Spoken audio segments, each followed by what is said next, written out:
I have a little thing I have to confess to the audience tonight. That about this time, we were supposed to do a little sketch for you. But unfortunately, one of the actors, just before the show, took sick. And we are not able to show you that sketch. And that means that you will have to put up with me for the next 5 or 6 minutes. I hope you won't mind. As a matter of fact, there's nothing we can do about it. You have to. I have often wanted to do an opera on our show, and I have an opera here by Mozart. I can't do it tonight, but I would like to explain something about this opera to the audience. So if they like it, we will do it sometime, maybe later.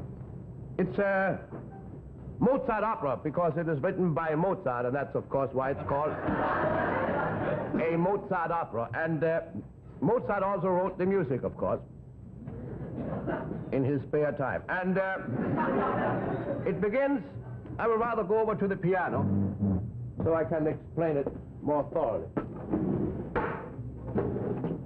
It begins when the curtain rises, otherwise you couldn't see a thing. As a matter of fact, as the studio is tonight, I'm afraid you can't see a thing anyhow, because we have an awful lot of smoke in here.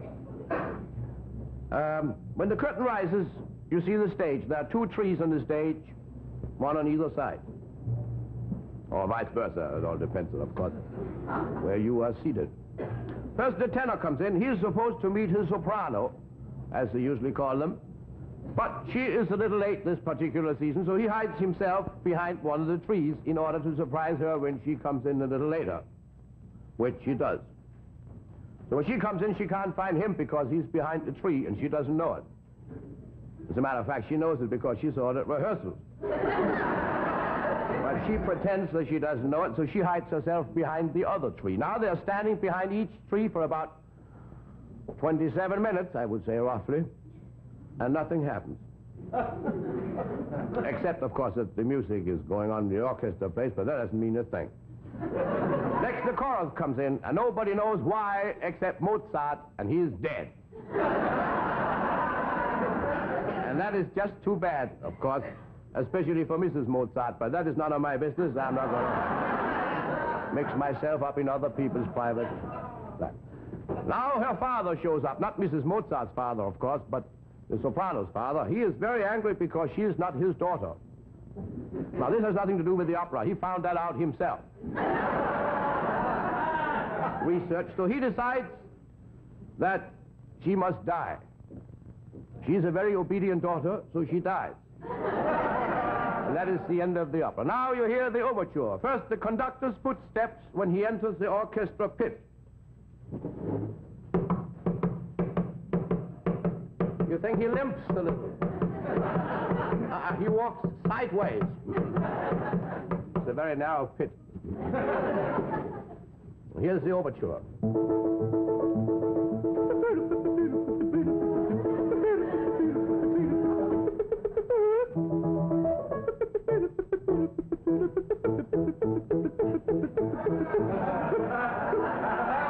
This was the first part of the overture. Now you hear the second part, and it's exactly the same.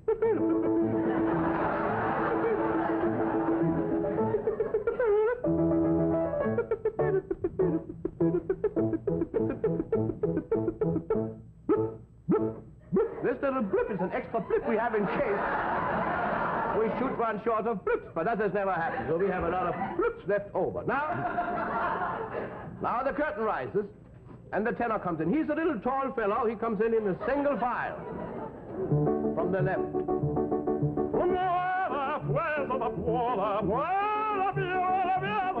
He goes behind the tree right away.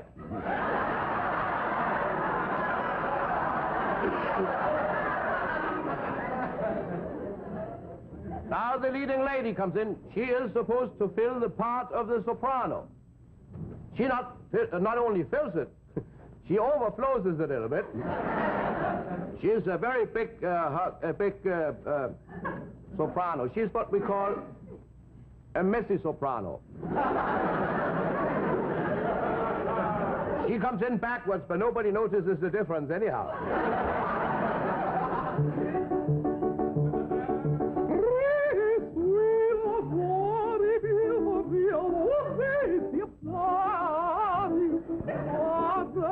he goes behind the other tree.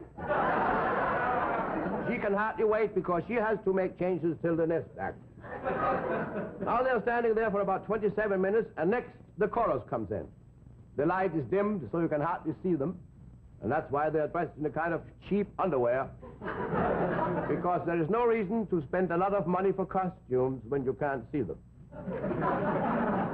That's the way my sponsor feels about it, and that's the way it's going to be.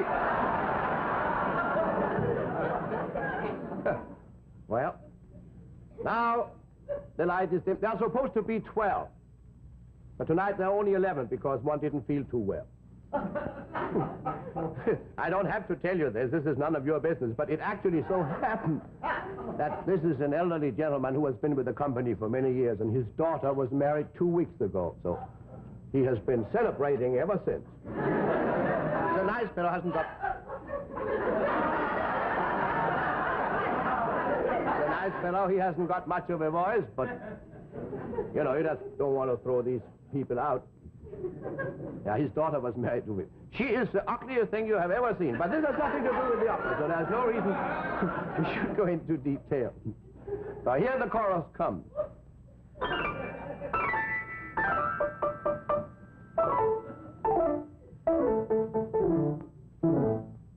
Now they fool around a little there in the dark. They can't see. They can't see anything on the stage. So after a little while, they decide to walk out again.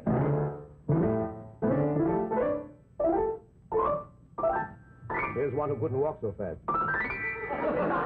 Now they get their money and go home. Next, a baritone comes in and sings Toreador, Toreador, Toreador. But he finds out that he's in the wrong opera.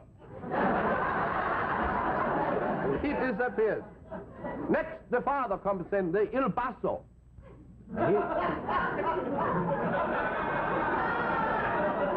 He's both.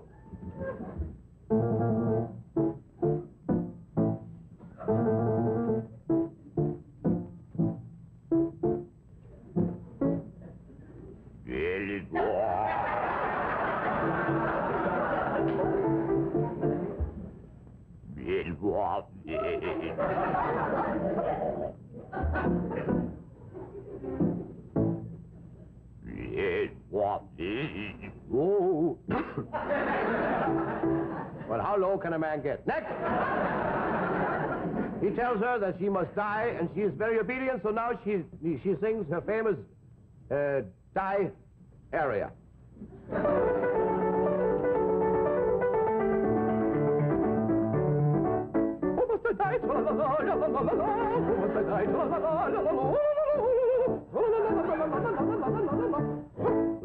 And now she dies by stabbing herself between the two big trees there on the stage.